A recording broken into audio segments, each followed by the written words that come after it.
the smooth post-draft moves from our guy, Brett Veach. The Chiefs were able to trade a conditional 7th-round pick in 2024's draft, I believe, for fellow Kentuckian Lonnie Johnson Jr., who was a 2nd-round pick in 2019. 6'3", 220 pounds, very similar stature to Josh Williams and Jalen Watson. He played safety and cornerback with the Texans, so versatile. But apparently, based on what Brett Veach said, and according to Lonnie Johnson's Twitter, he's going to be playing cornerback as his, and he's happy about that because he can actually. He said he can build a base around playing one position, not being moved all over the place. So that's good for him. And then we placed a rarely used unrestricted free agent tag on Melvin Ingram. So in doing research on this, if Melvin Ingram does not sign a deal by July 30th. He will sign with the Chiefs at a 1-year, $4.4 million deal. If he doesn't find a better deal before that, that's the deal he'll end up signing. And I believe if he does get signed, we'll get a pick out of it, a comp pick out of it. So that's the whole. Oh, really? Okay. Yeah, that's the whole thing. I don't understand why teams don't do this more often. I've never heard of such a thing.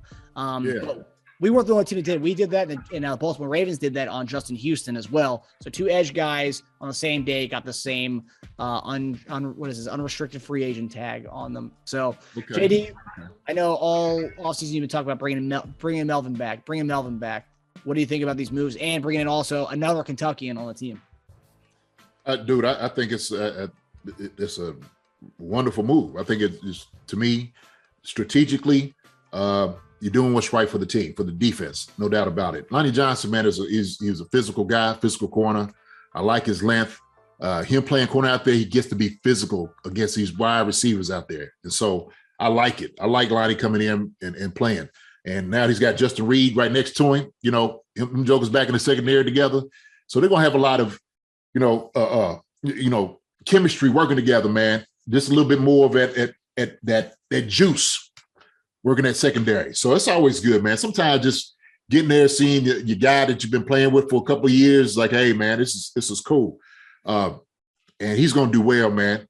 And I like it because we got some big receivers that we're going against, in our division. You know what I'm saying? So we're going to be ready. You need a good, big physical guy to go against them. And we addressed that. But Lonnie coming in, like I said, man, hey, come on. Hey, that's a no-brainer to me.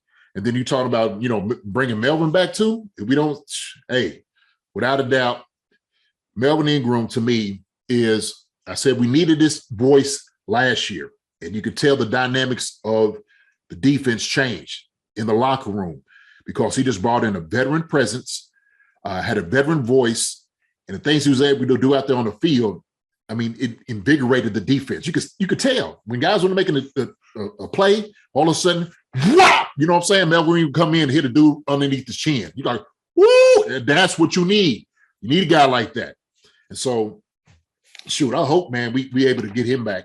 Absolutely, man. I'm a big Melvin fan, man. No doubt about it. I think, like I said, with his presence, what he could bring, the energy he could bring to the team, the defense, especially with these young guys, because we got young guys here. So, same thing. All those guys, Kando, Dana, Karlaftis, all those guys, they need a guy like that they can learn from, learn how to do it, learn how to learn from a real pro, guy that's been there before, who come in and then just change, like I said, just the whole mindset. That's what they need. Last year, I think it was just a mindset of, the will and the want to, and he'll bring that to the table, man. And I tell you what, man, I like a veteran presence in the locker room, especially lost Honey Badger. Bringing him back will be absolutely essential. Absolutely essential. So my question is, I know when we signed Ingram, you were texting me saying that we still maybe need one more edge rusher, or are you fine with bringing back just Ingram if he does end up coming back? Look, we bring Ingram back. I'll settle in it. I still want to see, maybe they seeing something I'm not seeing. I haven't seen, I ain't been out there. I'm gonna have to go out maybe to one of these OTAs or something and see what these guys are doing out there, right? Because if you're okay, and I guess they're thinking, because if they didn't think they was okay with what they had, on the team, the guys that's backing up, then they would have addressed it. That's the way I feel about it. So I think you still had to get a Melvin here without a doubt, or a guy, veteran presence here that's going to be able to help out. So maybe they seen something in those like Kando and Dana, all those guys on the outside. Maybe they'll see those guys. Maybe they know something that we don't. And so hopefully they do. And hopefully if they don't, they got another joke up the sleeve, to pull out. So, but if they bring Ingram back, I'll settle with it. I'll be good with it, man. Bring these guys out here to battle, man. They're ready for the battlefield. Let's go. And JPP play with Spags. He's still a free agent. Yes. He'd be a great addition. I mean, I think him and Ingram would be nice ads. Also, someone mentioned Ndamukong Suh. Suh would be a great guy you could put inside and outside. And, we could say we're not the deepest at D tackle either. So, I mean, we could, and that'd be a great ad as well. And I think we should address that, D tackle, no doubt. So you can get Ndamukong Suh and one of those. Come on. Two of those guys. Hey, bring them. Open up the floodgates. Bring them all. Bring them. We want you. Come on in. Talk about attitude change for our defense. Suh would be a great. I think that'd be kind of fun to have that kind of attitude on the D line. Yes, sir. You need some of that nastiness, right? You just need it. Yeah. Just need that. Just need it. Stomp on a couple of fingers or whatever. And I guess the last question for me, just talk about Lonnie Johnson's size. You kind of referenced it, playing against big body receivers.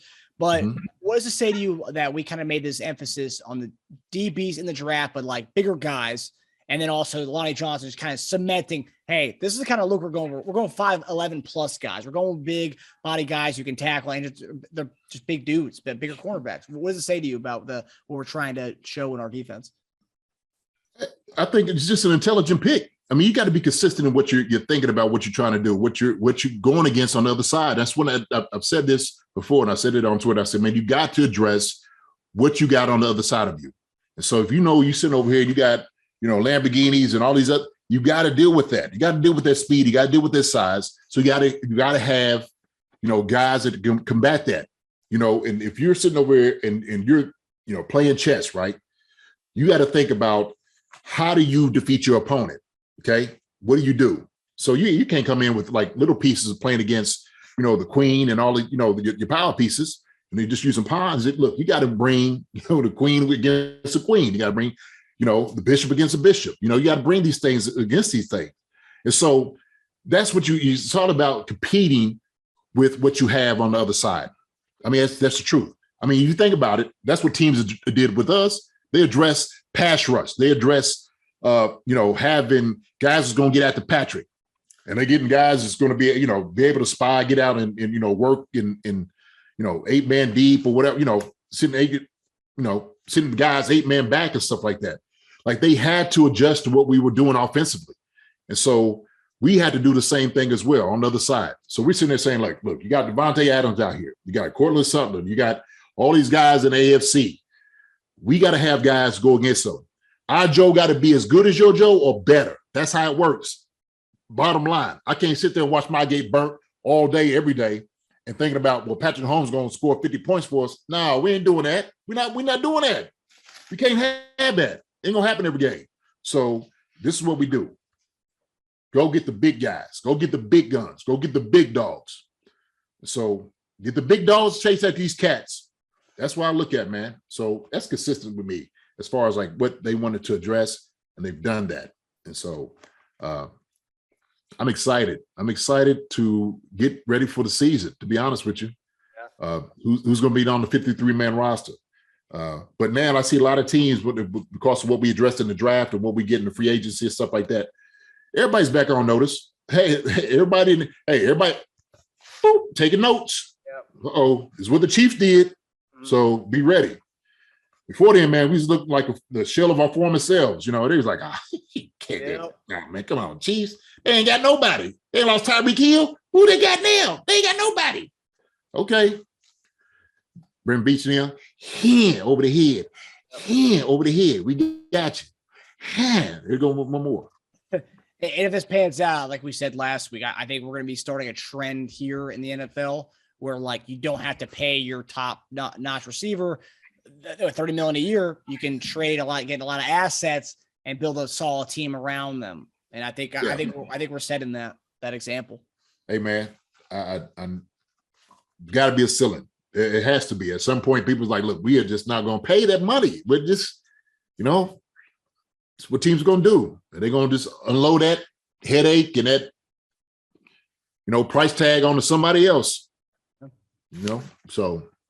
And someone will pay it too. And and that player going to pay it.